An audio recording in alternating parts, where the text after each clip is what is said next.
In a quiet, colorful forest by a shimmering pond, all the frogs sang their songs, except one. Our little frog had no croak, no voice at all, just silence.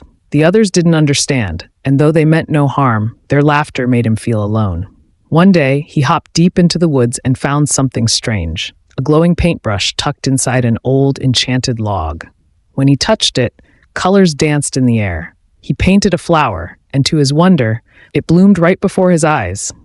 Birds chirped in awe, and butterflies gathered as the forest watched magic come to life through his brush. From that day on, he painted everything: leaves that floated, sunrises on stone, and streaks of color in the sky.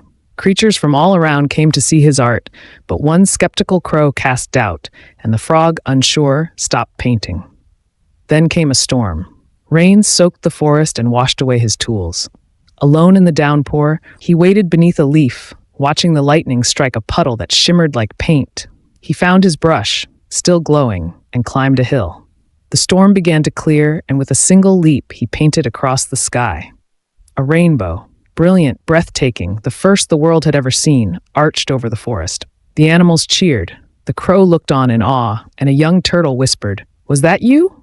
The frog smiled and nodded, his heart full.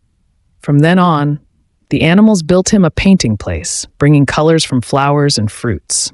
He painted glowing lilies on the pond, taught others to create with joy, and with every storm that passed, a new rainbow would rise.